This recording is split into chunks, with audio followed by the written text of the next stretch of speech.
Yeah,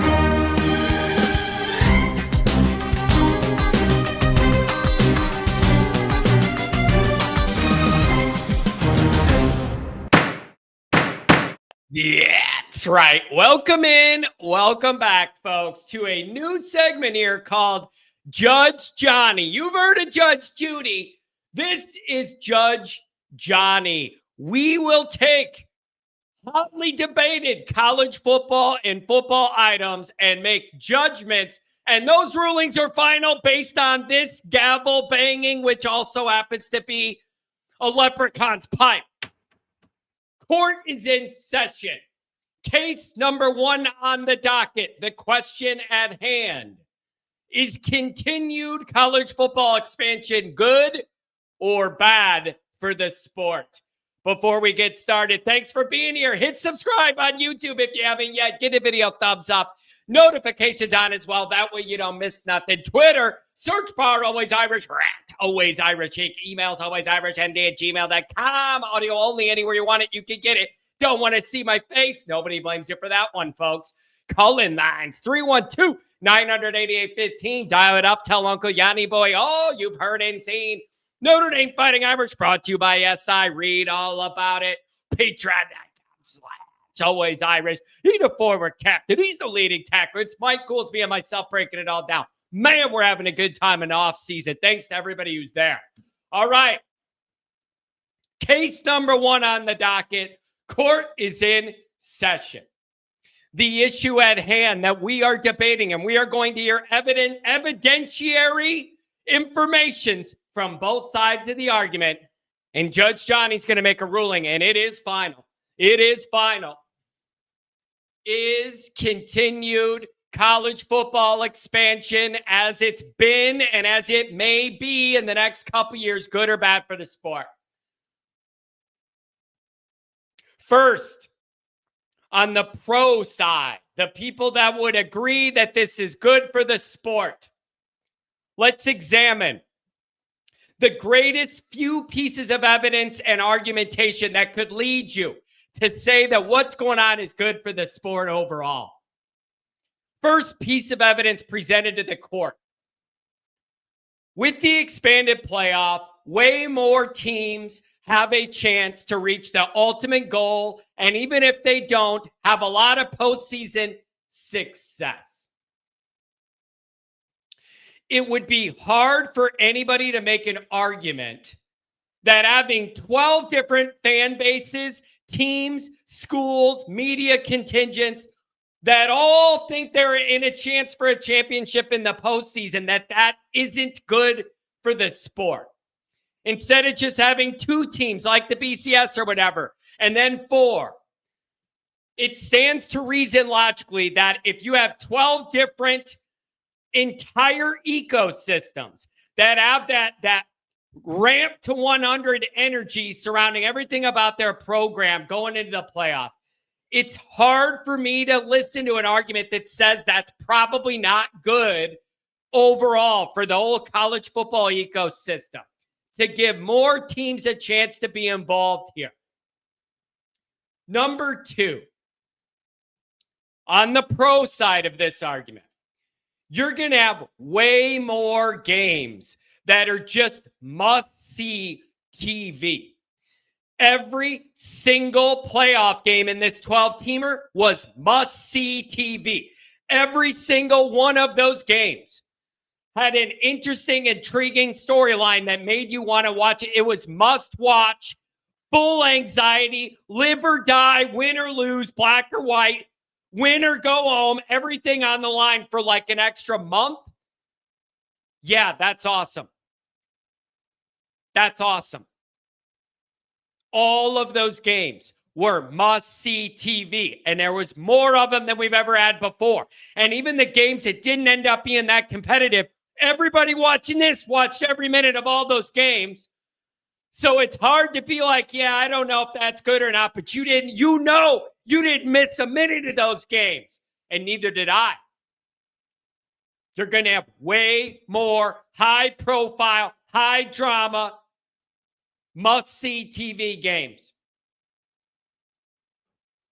Number 3 on the pro side, let's just be honest about the elephant in the room. Not the Crimson Tide, weren't even involved in the playoff, but the elephant in the room. It's just more money for everybody involved. Let's just be honest about it. That is a big part of what's going on here. Is the more they expand and the more this all builds, the more money there is in the pool theoretically for everybody. The schools, the teams involved, the media outlets, people like me, even that month in Notre Dame's playoff run was the best numbers and revenue my stuff's ever done, because you had a month full of games that were huge. It's hard to argue more money in a pool for everybody involved isn't good. Even the teams that don't make the playoff, now that it's expanded, get a cut of the money if you're in a conference. It's going to be hard for me to hear an argument that more money for everybody involved is bad. So those are a few of the arguments that I have researched and looked in the research here, in the depositions, all of the paperwork that I have requested that has been subpoenaed to this court. Those are 3 pretty good arguments on the pro side. Now let's flip it and investigate some of the argumentation from the lawyers on the other side that say this is bad for the sport. Number 1, it devalues the regular season. The more you expand in the playoff, by definition, the less each regular season game matters, because you have more teams that have more margin of leeway to lose a few games and still have a chance at the championship. That is a legitimate argument against expansion, is that it does devalue the regular season. The more, it's just math. The wider the net is for you to make the playoff, the more you're minimizing the regular season games, because you could lose 2, 3, 4 games maybe if they expand this even more and still make it. Number 2, argument against expansion being good for the sport. It does minimize conference championships. And I don't think there's any way around that. It's just hard. So much of history was built on those conference championships mattering so much. And now everybody's looking right by them and right to the playoff. It's human nature, man. Everybody's overlooking those conference championships, which is the last thing that happens before the playoff, and they're looking right to the playoff. And those teams that won conference championships that got the alleged bye that was supposed to allegedly be a huge benefit did not benefit, and it did not help them. So you could argue that this minimizes conference championships. Some may argue back, who cares, right? Or whatever, that's just, who cares? So that it does minimize them though. Number 3, if this thing keeps expanding or whatever, you're going to reward teams that don't really deserve playoff opportunities. So if they keep expanding this, and the Big Ten and the SEC get their way, they're both pushing for 4 or 5 auto bids, no matter what, for the top 4 or 5 teams in their conference. I could see the Big Ten and the SEC beating each other up to the point where you have 8 and 4 teams that are going to be making the playoff. You could argue then that that's just going too far. We're stretching the net of entry too much. And you start rewarding teams that really haven't earned a chance at the championship by widening that entry point. So those are some of the main arguments, okay? I had 3 on the plus side, and I had 3 on the con side. And I think it's time to rule, and the verdict is in. Expansion's probably good for the sport. And it hurts this judge to say that as a traditionalist, as an old school guy, as an independent guy that's not affiliated full-time with the conference yet. I've heard the Notre Dame Big Ten rumors, but not yet. It hurts me to give up a lot of that tradition to say it's probably good for the sport. I just think offering more games that move the needle for more entities where everybody benefits financially no matter what happens, and profile-wise no matter what happens. You got all these more teams, fans, and media bases, more money for everybody involved, more teams that have a chance of the ultimate prize. It's hard for me to argue that's probably not good for the future of the sport. So the overall verdict is that it's probably good for the sport, but you don't have to love every aspect of it. And I think that is a fair ruling. Now, as the judge of this court, I reserve the right to offer an advisory word here. Okay, so while the pro side of this argument won the case, and I don't necessarily love everything about it, but I just think when I weighed these factors, my ruling came out on the plus side on this one.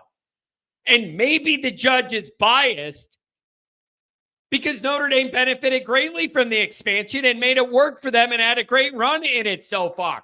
So this judge is saying he may be a little biased because the evidence for Notre Dame's pretty good about it right now.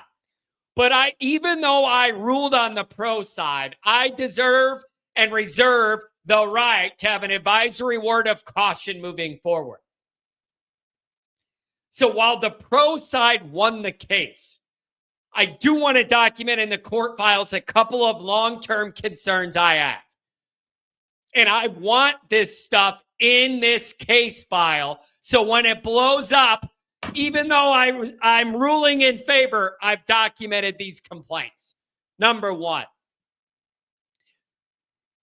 if all we're going to do is let the Big Ten and the SEC drive everything forever, that could be dangerous. I understand Notre Dame's AD has a seat at the table in these other conferences. Let's be honest. The Big Ten and the SEC are the two power players here driving everything. That could be dangerous. If they accumulate more and more and more power, and they are the ones who outweigh everybody on how everything goes moving forward, that could be dangerous. Whenever one or two groups has that much outsized power compared to everybody else at the table. Keep an eye on that. Keep an eye on that. And number two, on my advisory commission situation, while I don't feel we've reached the limit yet, this project can go too far to where it truly is a joke. And you end up with teams that are 7-5 making the playoff who have no chance to compete. And nobody can really argue they had a really good season that warrants a chance at a title. So I hope the powers that be have some restraint moving forward to think, yeah, if we expand this to 20 or 24 or 30 or whatever, there's going to be more money involved for everybody. But at that point, there's no doubt to me, you're watering this all down so much. You're asking for it to be lame and not be as special. So I just think there's a thin line there, and we got to thread the needle on how much is just enough and stop before this gets stupid crazy.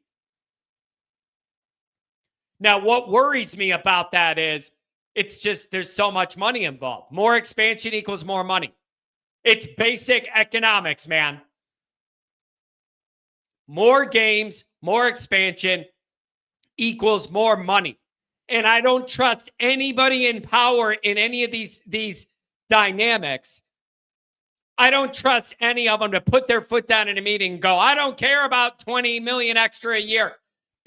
We're going too far. I don't trust any of these people to know where that line is and act responsibly.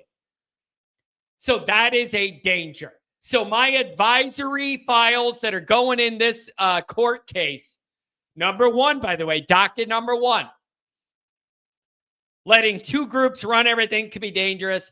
And if we don't have restraint on where too far is, this is going to get out of line. So yes, expanded playoff is probably good for where we're all going, but with some potential red flags to monitor moving forward. That is my ruling. It is final. Court is out of session. Don't forget to check out the merchandise. The link is in the description. You can browse and carouse all the different Always Irish gear. Make sure you head over there and get something for the next tailgate. Thanks for being here.